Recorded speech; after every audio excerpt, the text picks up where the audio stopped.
இன்றைக்கி கிருத்திகைங்க. எல்லா வேலையும் செஞ்சு முடிச்சுட்டு சாமி கும்பிட்லான்னு நிம்மதியாக சாமி விளக்கேற்றி கும்பிட்டோங்க. தீபாராதனை காட்டும்போது குட்டி பண்ணுறத பாருங்களேன். அவளே கையெடுத்து கும்பிட்டு சாமி கும்பிட்றா. அவங்க அப்பா சாமிக்கிட்ட ஆசீர்வாதம் வாங்குறாங்கன்னு சொல்லிட்டு இவளும் சேர்த்து ஆசீர்வாதம் வாங்குறாங்க. பார்க்கும்போது ரொம்ப க்யூட்டாக இருந்ததுங்க. ஆனால் இந்த மாதிரி நேரத்தில் தான் நம்ம ரொம்ப ஜாக்கிரதையாக இருக்கணும். நம்ம பண்ணுற தப்பும் கூட குழந்தை கற்றுக்கும். ஸோ இந்த மாதிரி நேரத்தில் குழந்தைங்களுக்கு நல்ல விஷயம் சொல்லி கொடுத்தோங்கன்னா நல்லபடியாக வளருவாங்க. வாங்க இப்போ நம்ம சேனலுக்குள்ளே போகலாம்.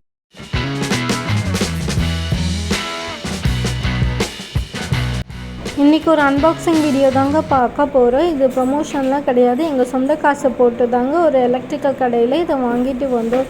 இது என்னன்னு பிரித்து பார்க்கறதுக்குள்ளே எங்கள் பாப்பா இருப்பாருங்க பிடுங்கிட்டா கையில். படுத்துற நிமிஷம்னால தாங்க முடியலையே, தலை வலிக்குதுரா. குழந்தை என்னமோ இது விளையாட்டு சாமான்னு நினச்சி இதை எடுத்துகிட்டு போய் விளையாட ஆரம்பிச்சிட்டாங்க. ஒரு வழியாக அவளை சமாதானப்படுத்தி கொடுமா, நான் ஓப்பன் பண்ணி உனக்கு விளையாட கொடுக்குறேன்னு சொல்லிட்டு சமாதானப்படுத்தி வந்து இது என்னென்னு நாலா பக்கமும் திருப்பி பார்த்தேங்க. சாமி ஃபோட்டோலாம் போட்டு ரொம்ப பக்தியாக இருந்ததுங்க. அப்படி என்னதான் உள்ளே இருக்குன்னு எனக்குள்ளே ஒரு ஆர்வங்க. அது எப்படி இருக்கும், அது ஒரு மிஷின் மாதிரின்னு சொன்னார் எங்கள் ஹஸ்பண்ட். உள்ளே திறந்து பார்க்கணுன்னு நினச்சி ஒரே ஆர்வம். சரி, முதல்ல வெளியில் என்னென்ன ஸ்லோகம்லாம் இருக்குதுன்றதை முதல்ல படித்து பார்க்க ஆரம்பித்தேங்க. ஒரு கையில் ஃபோனை வச்சுக்கிட்டு இன்னொரு கையில் பிரிக்கவே முடியலங்க. ரொம்ப கஷ்டமாகவே இருந்தது. ஆனாலும் ஒரு வழியாக இதை பார்க்குற எக்ஸைட்மெண்ட்டில் பிரித்து ஓப்பன் பண்ணியே ஆகணுன்ற ஆர்வம் வேறு என்னை தூண்டிகிட்டே இருந்தது. ஒரு வழியாக பிரித்து பார்க்குறேன். ரொம்பவே க்யூட்டாக அழகாக இருந்ததுங்க. அதை ஓப்பன் பண்ணி பார்த்தோன்னே அந்த பெருமாள் சிலை இருந்ததுங்க. ரொம்பவே க்யூட்டாக அழகாக இருந்ததுங்க.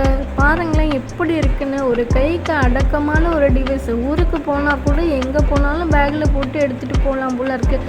ஹேண்ட்பேக்கில் கூட நம்ம வச்சுக்கலாம் போல் இருக்குங்க. எவ்வளோ அழகாக இருக்குன்றதை பாருங்களேன். அழகாக பின்னாடி ஃப்ளக்கெல்லாம் வச்சு எவ்வளோ க்யூட்டாக இருக்குது. இதில் பட்டன்லாம் கொடுத்துருக்காங்க. 3 பட்டனு. வால்யூம் இன்க்ரீஸ் பண்ணுறது, ஆன் ஆஃப்னு, அடுத்த பாட்டு செலக்ட் பண்ணுறதுன்னு. இதை பார்த்ததும் எனக்கு ஆர்வம் தாங்க முடியலைங்க. நேராக சுவிட்ச் போர்டு கிட்டே போயிட்டு அதை ஃப்ளக்கை சொருக்கிட்டு சுவிட்ச் ஆன் பண்ண பாருங்கள். என்ன மாதிரி நீங்களும் எப்படி இதை வேலை செஞ்சதுன்றதை பார்க்கணுன்னு ஆர்வமாக இருக்கீங்கன்னு நினைக்கிறேன். வாங்க ஆன் பண்ணி எப்படி வேலை செஞ்சதுன்றதை பார்க்கலாம்.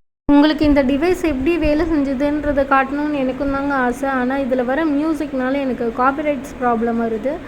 அதனால் ஒரிஜினல் வால்யூமை கம்மி பண்ணி மியூட்டில் போட்டு தாங்க இந்த ஓன் வாய்ஸ் பேசுகிறேன். ஆனால் இது ரொம்பவே சூப்பராக ஒர்க் ஆச்சுங்க.